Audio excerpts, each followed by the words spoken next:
Jutaan orang bahkan tidak menyadari bahwa mereka bisa menghasilkan $1.000 sehari tanpa meninggalkan rumah. Dan Anda adalah salah satu dari mereka. Murah banget, murah banget. Wah, murah! Gimana? Udah nggak asing kan sama kata-kata dan iklan tersebut?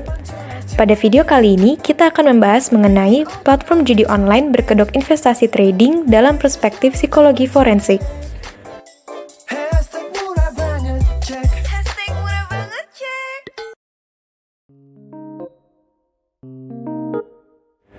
Psikologi forensik adalah cabang ilmu psikologi yang menugaskan psikolog profesional dalam ranah hukum. Psikologi forensik dapat membantu proses hukum baik dalam memberikan diagnosa, terapi, hingga membantu proses penyelidikan suatu kasus. Kali ini, kita akan membahas salah satu kasus platform judi online dalam perspektif psikologi forensik, yaitu Binomo. Penasaran kan? Tonton sampai habis ya!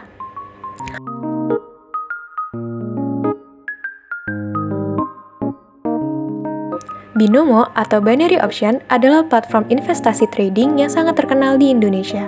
Tak jarang, para influencer dipilih untuk mempromosikan platform ini yang dianggap mudah untuk pemula yang sedang belajar trading.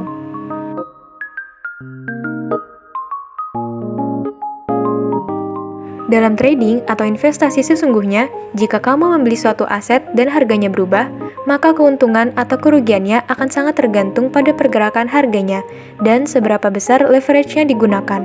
Tetapi, dalam kasus Binomo, kamu hanya diharuskan menebak pergerakannya saja, sehingga setiap kamu salah menebak, kamu akan mendapatkan kerugian yang besar. Seluruh uang yang kamu pertaruhkan akan ludes dalam waktu sekejap. Kalaupun tebakanmu benar, keuntungannya tak serta-merta berlipat ganda dan hanya mendapat keuntungan sekitar 80% dari keseluruhan aset yang kamu pertaruhkan. Aset dalam platform ini pun hanya digunakan sebagai spekulasi sehingga tidak ada transaksi jual beli yang real. Indra Kents dianggap sebagai salah satu crazy rich yang dikenal publik sering membeli barang-barang branded dengan harga yang tak murah. Indra Kents merupakan salah satu afiliator dari Binomo.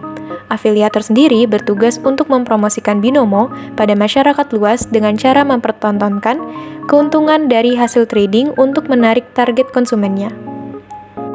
Terus, apa hubungannya Indra Kents dengan Binomo? Kok bisa sampai di penjara? Kira-kira apa sih dasar hukumnya? Korban sebanyak 8 orang melapor telah mengalami kerugian dengan akumulasi sebanyak 3,8 miliar akibat Binomo. Laporan tersebut akhirnya diproses lebih lanjut oleh pihak kepolisian. Kasus Binomo ini termasuk ke dalam salah satu bentuk judi, seperti yang tertera dalam pasal 303 ayat 3 KUHP, seperti berikut. Selain itu, terdapat juga dasar hukum untuk judi yang dilakukan online yang diatur dalam Undang-Undang Nomor 19 Tahun 2016 yang sebelumnya merupakan Undang-Undang Nomor 11 Tahun 2008 tentang Informasi dan Transaksi Elektronik atau UU ITE yang menyatakan Binomo dikatakan sebagai judi online karena telah memenuhi unsur-unsur seperti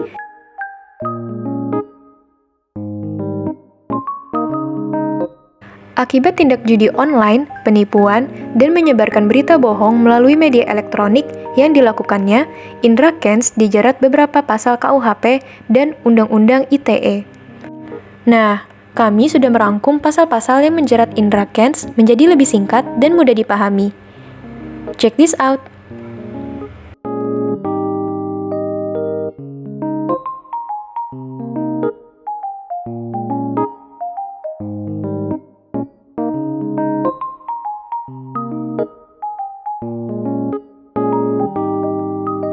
Mengacu pada DSM-4-TR, perjudian yang dilakukan oleh Indra Kents merupakan bagian dari gangguan impulse control disorder.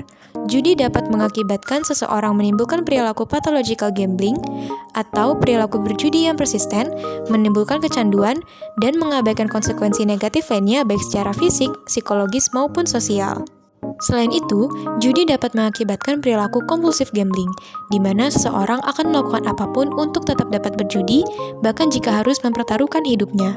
Judi yang dilakukan mempengaruhi sistem penghargaan dalam otak dan menimbulkan efek yang sama dengan mengonsumsi obat terlarang atau alkohol sehingga menimbulkan adiksi atau kecanduan. Salah satu dampak dari kedua perilaku ini adalah euforia yang dirasakan sehingga pelaku akan meningkatkan jumlah uang yang dipertaruhkan untuk mendapatkan euforia yang sama. Selain itu, Indra Kents juga diketahui memiliki aset kekayaan hingga 57 miliar dan berbagai macam bisnis lainnya dari hasil judi online tersebut. Dari kasus tersebut, kita bisa belajar untuk lebih berhati-hati dalam mengikuti tren berbisnis, seperti investasi dan trading. Jangan sampai deh kita malah terjerat dengan perjudian. Karena ingat, perkataan Bang Haji Rhoma Irama, judi, kalaupun menang, itu awal dari kekalahan, dan kalaupun kaya, itu awal dari kemiskinan. Sekian video pada kali ini. Terima kasih sudah menonton. Sampai jumpa pada kasus-kasus selanjutnya ya. Kalaupun kau menang, itu awal dari kekalahan. Bohong. Kalaupun kau kaya, itu awal dari kemiskinan. Judi meracuni kehidupan.